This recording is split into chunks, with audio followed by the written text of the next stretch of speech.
17 अक्टूबर को हरियाणा की जनता को अपनी नई सरकार मिल जाएगी और इसके साथ ही नया मुख्यमंत्री भी प्रदेश की जनता को मिल जाएगा।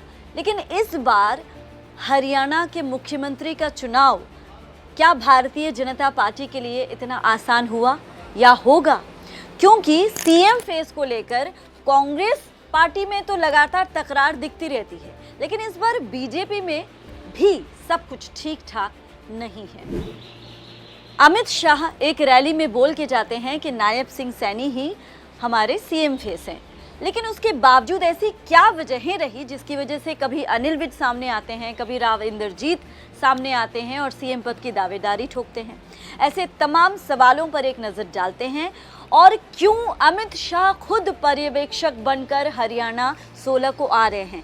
एक दिन पहले उनको आने की ज़रूरत क्या पड़ी और क्यों अमित शाह को पर्यवेक्षक हरियाणा के सीएम फेस के लिए बनाया गया? आइए देखते हैं एक रिपोर्ट।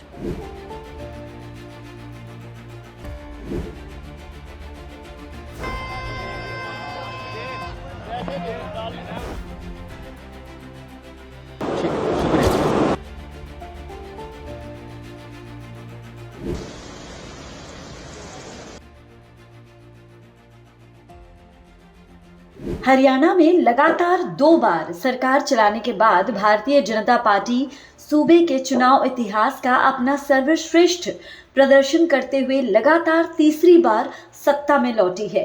बीजेपी ने सूबे में सरकार गठन की कवायद तेज कर दी है। शपथ ग्रहण के लिए पहले 12 फिर 15 के बाद अब 17 अक्टूबर की तारीख मुकर्रर की जा चुकी है और इससे एक दिन पहले यानी 16 अक्टूबर को पार्टी विधायकों की बैठक भी बुला ली गई है, जिसमें विधायक दल का नेता चुना जाएगा।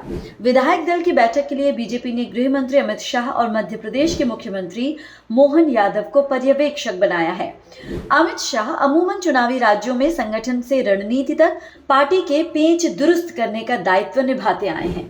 यूपी जैसे बड़े राज्य में 2017 में पूर्ण बहुमत के साथ कमल खिलाने का श्रेय भी अमित शाह को जाता है, लेकिन चुनावी चाणक्य की भूमिका इस बार उस राज्य में सीएम चुनने की होगी जिस राज्य में पार्टी बड़ी जीत के साथ लगातार तीसरी बार सरकार बनाने जा रही है। अमित शाह जैसे हेवीवेट नेता को पर्यवेक्षक बनाए जाने के बाद अटकलों का बाजार भी गर्म है। बात इसे लेकर भी हो रही है कि क्या अमित शाह को हरियाणा की फैक्शनल फाइट कंट्रोल करने के लिए पर्यवेक्षक बनाया गया है या फिर पार्टी कोई सरप्राइजिंग फेस लाने की तैयारी में है। पहला मुद्दा फैक्शनल फाइट। गुटबाजी हरियाणा में हर दल की समस्या रही है।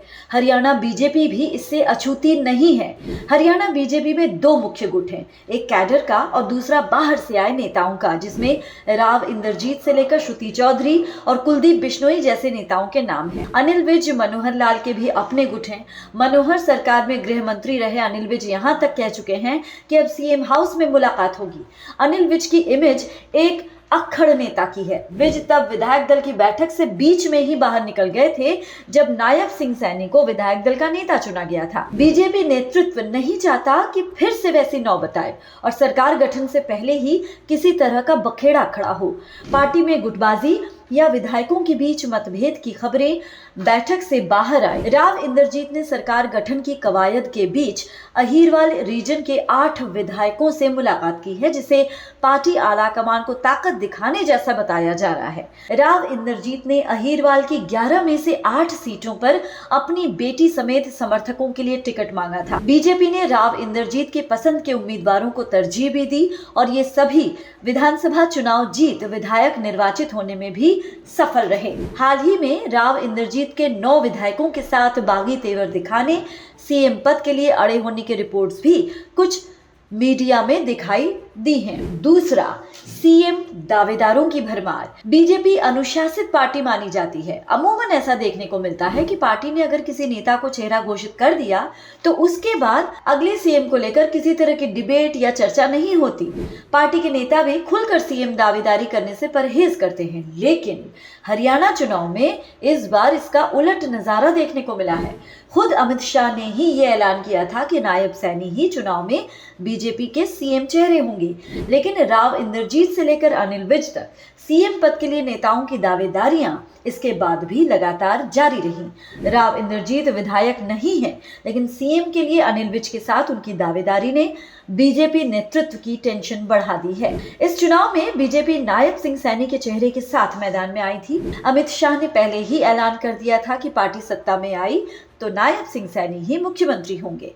हरियाणा में बीजेपी को जिस तरह की जीत मिली है, उससे नायब सिंह सैनी का कद कहीं न कहीं बढ़ा भी है। लेकिन अनिल विज हो या फिर राव इंद्रजीत हाल के दिनों में लगातार सीएम पद के लिए अपनी दावेदारी ठोक रहे हैं। राव इंद्रजीत का कहना है कि दक्षिण हरियाणा से क्यों नहीं मुख्यमंत्री बनाया जाना चाहिए। अनिल विज का कहना है कि हरियाणा में वो पार्टी के सबसे बड़े और सीनियर नेता हैं, उनको मुख्यमंत्री बनाना चाहिए। इस तरह के तमाम विवादों से बचने के लिए और कोई नकारात्मक खबर न चली जाए जिससे तीसरी बार बीजेपी सरकार का कहीं न कहीं मजा किरकिरा हो जाए, इसीलिए ही शायद अमित शाह को ये जिम्मेदारी दी गई है। तीसरा बड़ा मुद्दा है उत्तर बनाम दक्षिण की लड़ाई। हरियाणा में एक बहस उत्तर का सीएम और दक्षिण का सीएम का भी हमेशा रहा है। 2014 के हरियाणा चुनाव में बीजेपी की जीत के पीछे उत्तर हरियाणा इंजन की एक महत्वपूर्ण भूमिका थी। उत्तर हरियाणा की 27 में से 22 सीटें बीजेपी ने जीती थी और इसी इलाके के मनोहर लाल सीएम चुने गए थे। पहले 2019 और अब 2024 हरियाणा के इस रीजन में बीजेपी का प्रदर्शन 2014 के मुकाबले कमजोर रहा है। पिछले दोनों चुनावों में इस क्षेत्र से बीजेपी 14 सीटें ही जीत सकी है। इसके विपरीत दक्षिण हरियाणा में पार्टी की सीटें बढ़ी हैं। बीजेपी ने इस बार भी इस क्षेत्र से 22 सीटें जीती हैं, जो 2019 के चुनाव में मिली 21 सीटों से ज्यादा है। अहीरवाल रीजन भी इसी क्षेत्र में आता है। अहीरवाल की 11 में से बीजेपी ने 10 सीटें जीती हैं। पिछले चुनाव में बीजेपी को इस रीजन की 8 सीटों पर जीत मिली थी। अहीरवाल के प्रभावशाली चेहरे राव इंद्रजीत पार्टी के बड़े ग्राफ का श्रेय लेने में जुट गए हैं। चुनाव नतीजों के ऐलान के बाद एक जनसभा को संबोधित करते हुए उन्होंने कहा था कि जिस क्षेत्र से लोगों ने तीसरी बार सरकार बनाई, उनका ध्यान तो रखा ही जाना चाहिए। राव इंद्रजीत के इस बयान के बाद उनके समर्थक दक्षिण हरियाणा से सीएम बनाने की मांग कर रहे हैं। बदलती तारीख। हरियाणा चुनाव के नतीजे 8 अक्टूबर को आए थे। चुनाव नतीजे आने के बाद नई सरकार के गठन के लिए 12 अक्टूबर की तारीख तय होने की जानकारी सामने आई। 12 अक्टूबर को विजयादशमी का त्योहार भी था। ऐसे में माना जा रहा था कि इसी दिन शुभ दिन में हरियाणा में 3.0 सैनी सरकार 2.0 का आगाज हो जाएगा, लेकिन ऐसा हुआ नहीं। 12 के बाद 15 अक्टूबर की तारीख आ गई, लेकिन अभी तक विधायक दल की बैठक पर कुछ साफ नहीं हुआ है। पांचवा और आखिरी मुद्दा वो है मुलाकातों का दौर। हरियाणा चुनाव में बीजेपी ये ऐलान करके उतरी थी कि नायब सिंह सैनी ही पार्टी का चेहरा होंगे। ऐसे में ये माना जा रहा था कि बहुमत के बाद नए सीएम का चयन महज औपचारिकता ही होगी, लेकिन हालात इसके उलट नजर आए। एक तरफ जहां शपथ ग्रहण की तारीख पर तारीख बदली, तो वहीं चंडीगढ़ से दिल्ली तक मुलाकातों और बैठकों का दौर अभी भी जारी है।